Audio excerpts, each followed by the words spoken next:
आइए भैया, मैं कुन्नू राणा जी फिर दूसरी वीडियो में आपको राजा और राजकुमार और राजकुमारी की कहानी फिर पूरा करता हूँ।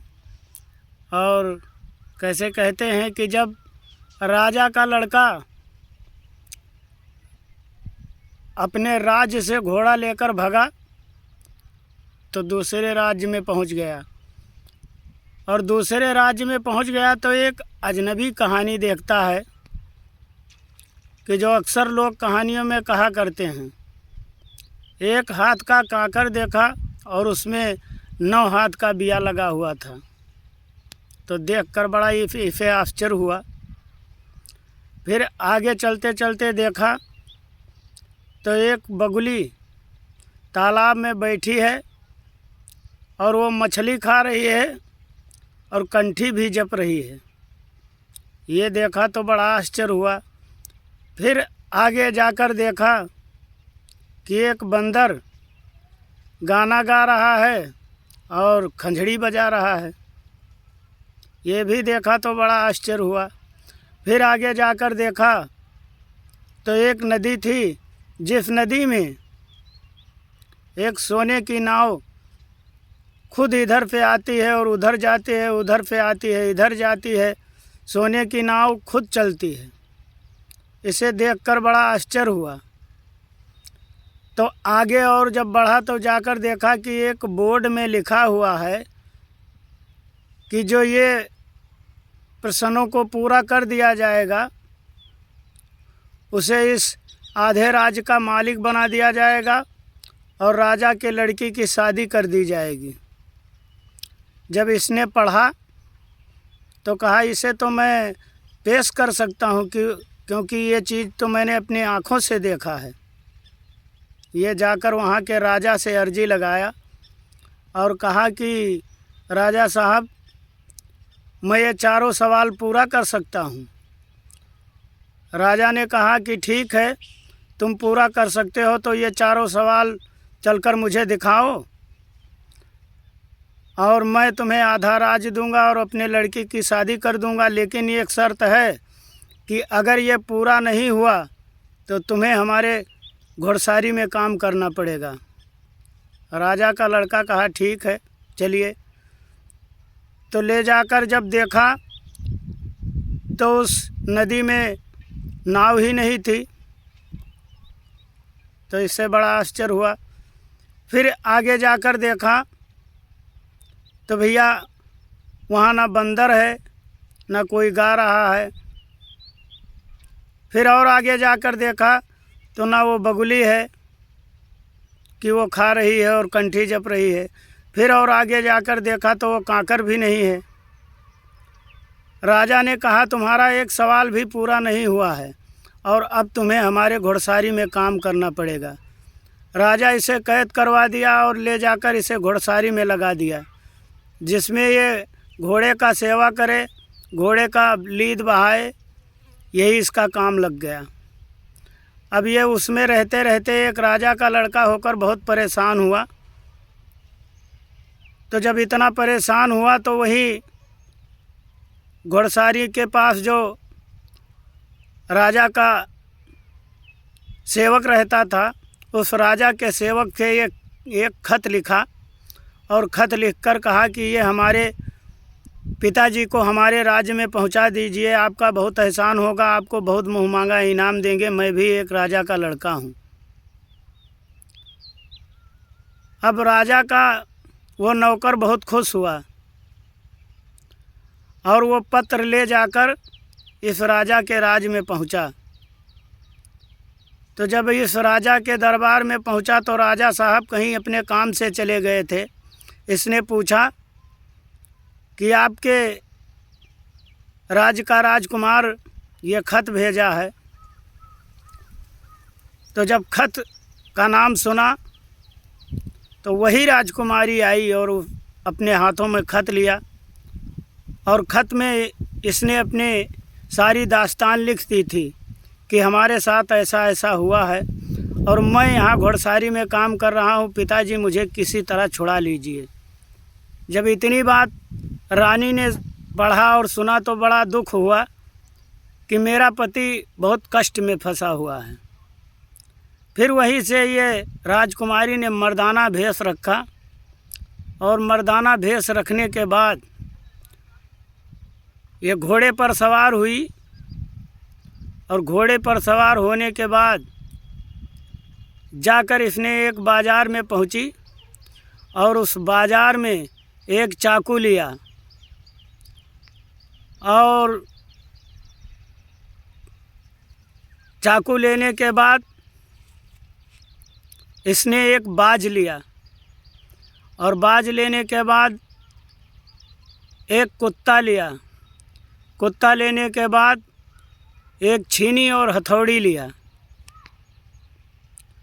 और ये चारों चीज़ लेकर उस राज्य में चल दिया। तो जब उस राज्य में पहुंची तो देखा वही 1 हाथ का कांकर और 9 हाथ का बिया जिसमें है वो पड़ा हुआ है। उसके पास ले जाकर एक काला जादू मंत्र मारा और चाकू रख दिया। तो जब ये चाकू रखने लगी तो वो कांकर बोला कि इन्हें ले जाओ, नहीं तो मुझे काट डालेंगे। रानी ने जवाब दिया कि तुम ऐसे पड़े रहो, कहीं आना जाना मत, गायब मत होना, नहीं तो मैं भी मंत्र मार दिया हूँ, ये तुम्हारा पीछा चाकू छोड़ेगा नहीं, इसी तरह तुम पड़े रहो। कांकर ने कहा ठीक है। फिर आगे ले जाकर देखा, जब जहाँ पे बगुली बैठी हुई थी वहाँ पर उस बाज को बैठा दिया और बाज को बैठाने के बाद जो है आदेश दिया कि अगर ये बगुली कहीं जरा सा भी हिलेगी तो इसे नोच काट डालना। बगुली कहने लगी कि नहीं भाई, इन्हें लेते जाओ। रानी ने कहा तुम ऐसे बैठी रहो, सिधरी खाओ और कंठी जपो, तुम्हें ये कुछ नहीं कहेंगे। कहा ठीक है। फिर आगे जहाँ पर बंदर भजन गा रहा था वहाँ ले जाकर कुत्ते को रख दिया और कुत्ते को आदेश दिया कि अगर ये जरा सा हिले झूलेंगे तो इन्हें तुरंत काट डालना। बंदर कहने लगा अरे भाई इन्हें लेते जाओ, नहीं तो ये मुझे काट डालेंगे। रानी ने कहा तुम ऐसे खंजड़ी बजाते रहो, भजन गाते रहो, ये तुम्हें कुछ नहीं कहेंगे। बंदर ने कहा ठीक है। अब पहुंची जहाँ पर सोने की नाव खुद इस पार उस पार आ जा रही थी, उसमें भी इसने काला जादू मारकर और छीनी और हथौड़ी रखा। कहा कि अगर ये गायब होने की कोशिश करेंगे तो इन्हें तुरंत तुम चीड़ काट डालना। नाव को सोने की नाव कहने लगी कि इन्हें लेते जाओ, नहीं तो ये मुझे काट डालेंगे। रानी ने जवाब दिया कि तुम ऐसे आते जाते रहो, ये तुम्हें कुछ नहीं कहेंगे। और जब इतना काम कर लिया तो राजकुमार के भेष में रानी थी, जाकर राजा से मिली और कही कि मैं तुम्हारे चारों सवाल पूरा कर दूंगी। राजा कहने लगा अरे छोकरे, अगर ये चारों सवाल पूरा नहीं हुआ तो तुम्हें हमारे घुड़सवारी में काम करना पड़ेगा। राजकुमारी ने कहा ठीक है, मुझे शर्त मंजूर है, लेकिन अगर ये शर्त पूरा हुआ तो मैं ना तुम्हारा आधा राज लूँगी और ना ही तुम्हारे लड़की से शादी करूँगी, लेकिन आपके घुड़सवारी में जितने नौकर काम कर रहे हैं उन्हें सबको आज़ाद करना पड़ेगा। राजा ने कहा यह तो बहुत सहज काम आपने बता दिया, चलो मुझे शर्त मंजूर है। रानी ले जाकर दिखाया तो वैसे नाव आ जा रही है, सोने की नाव। राजा ने देखा तो कहा सत्य है। फिर आगे जाकर बंदर को दिखाया तो उसी तरह गा रहा है और खंजड़ी बजा रहा है। राजा ने कहा तुम्हारे 2 सवाल सत्य हैं। तीसरे पर पहुंचाई बगुली के पास तो वो भी सिधरी खा रही है, माला जप रही है। राजा ने देखा, कहा कि बहुत अच्छा, तुम्हारा तीसरा सवाल पूरा हो गया, रह गया आखिरी सवाल। अब जाकर उस कांकर के पास पहुँचे तो देखा कि वो भी वैसे पड़ा हुआ है, 1 हाथ का कांकर 9 हाथ का बिया लेकिन वो वैसे चुपचाप पड़ा हुआ है। चारों सवाल राजकुमारी ने पूर्ण कर दिया, लेकिन राजा तो राजकुमारी को राजकुमार समझता है। चारों सवाल जब पूरे हुए तब रानी ने कहा कि अब मेरा सवाल पूरा करो। तुम्हारे दरबार में जितने घुड़सवारी में काम कर रहे हैं उन सबको आज़ाद कर दीजिए। राजा ने कहा ठीक है, चलो मैं आज़ाद करता हूँ। जाकर ये अपने पति से मिली, लेकिन इसका पति राजकुमार इसे पहचान नहीं पाया। तो कहा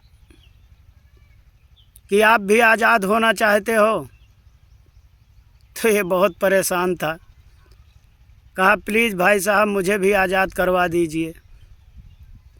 रानी कहने लगी तुम्हें आज़ादी ऐसे नहीं मिलेगी।